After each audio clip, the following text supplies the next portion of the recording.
गरज नसलेला शक्तीपीठ रद्द व्हावा ही महाराष्ट्रातल्या 12 जिल्ह्यातल्या शेतकऱ्यांची मागणी आहे.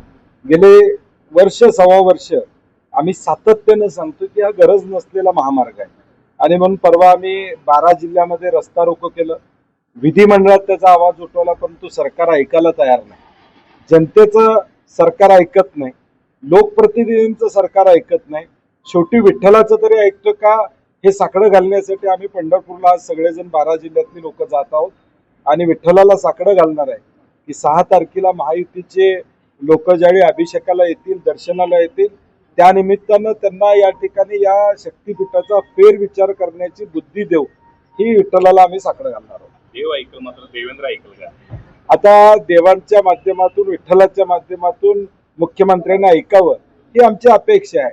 शेवटी आज जनता एवढ्या ताकदीनं रस्त्यावर उतरते, हे राजकीय आंदोलन नाही आहे, किंबहुना हे शेतकऱ्यांचं आंदोलन आहे. ह्याला राजकीय कलर न देता मुख्यमंत्र्यांनी हिंदी भाषेच्या संदर्भात जसं 2 पावलं मागे जाण्याची भूमिका घेतली, तसं यात सुद्धा घेतली तर हरकत नाही. मला वाटतंय शेतकऱ्यांचा हिताचा निर्णय घेतला तर आपली माघार होत्या असं सरकारनं समजू नये.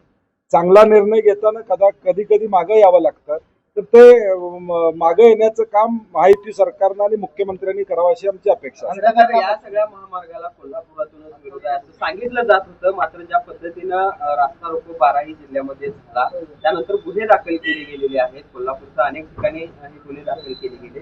कसं बघता एकूणच ज्या पद्धतीने आता कारवाई सिंधुदुर्ग पासून अगदी वर्ध्यापर्यंत, यवतमाळ पर्यंत, परभणी असू दे, धाराशिव असू दे, सोलापूर असू दे, सांगली असू दे, या सगळ्या जिल्ह्यांमध्ये रस्ता रोको झाला. अगदी सिंधुदुर्ग पासून देखील हा रस्ता रोको त्या ठिकाणी झालेला आणि म्हणून शेतकऱ्यांचा विरोध आहे. आता तरी डोळे उघडावेत सरकारनं, आता तरी अट्टास का करावा? आधीच सरकार कर्जाच्या खाईत आहे. 50,000च्या वर पुरवण्या मागण्या या ठिकाणी गेलेल्या आहेत. 1 लाखाच्या पुढं आता म्हणजे बजेटरी तरतूद नसताना 1 लाखाच्या पुढची योजना सरकारनं त्या ठिकाणी जाहीर केलेल्या आहे आणि म्हणून हा महाराष्ट्राला आर्थिकदृष्ट्या खाईत नेणारा, दिवाळखोरीकडे नेणारा हा शक्तीपीठ नको अशी आमची भूमिका आहे. खरं तर विठ्ठल आहे तो शेतकऱ्यांनी दिलेल्या अर्थात, मनापासून दिलेल्या अर्थात ऐकतो. यावेळी शेतकरी जात आहेत, काय वाटते पांडुरंग ही अर्थात आखील? नाही, 100%. आता शेवटचाच पर्याय आमचा.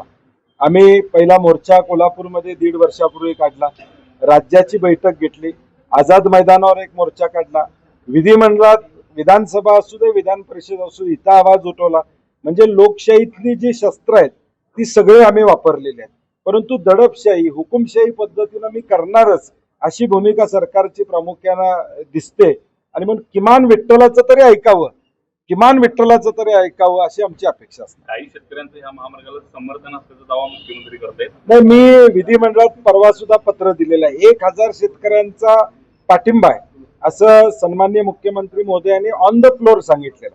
आम्हाला ते 1,000 शेतकऱ्यांची नावं द्या, जाहीर होऊ देत नावं. 1,000 शेतकरी कोण आहेत हे तर लोकांना कळू दे, म्हणजे आम्हाला सुद्धा कळेल आमच्या बरोबर असणारे शेतकरी नेमकं कोण आहेत. ज्यांच्या जमिनी जाणार आहेत ते आमच्या बरोबर आहेत, ज्यांच्या जमिनी जाणार नाहीत त्यांनी सह्या केल्या असतील तर त्याला काय अर्थ असणार.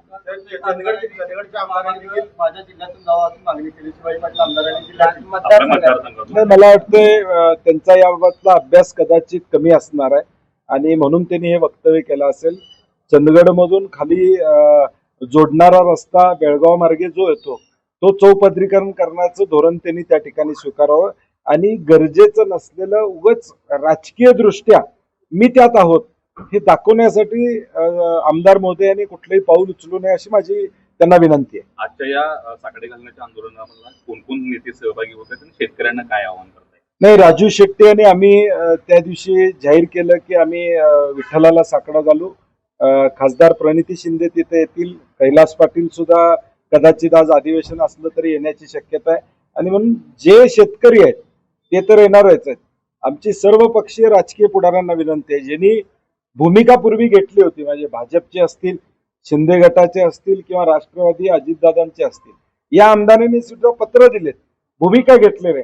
कृपा करून त्यांनी विठ्ठलाजवळ यावं अशी आमची अपेक्षा आहे. साहेब, पावसाळी आता अधिवेशन सुरू आहे, कशा पद्धतीने महायुती सरकारचं म्हणजे विरोधकांच्या बद्दल कारण बबनराव लोणीकर माफीचा विषय आला, त्यावर नाना पटोले यांच्यावर ज्या पद्धतीनं कारवाई झाली, कशा पद्धतीचा व्यवहार दिसतोय महाविकास आघाडीबद्दल एकूणच सत्ताधाऱ्यांचा? शेतकऱ्याबद्दल प्रेम आपुलकी या सरकारला नाही आहे.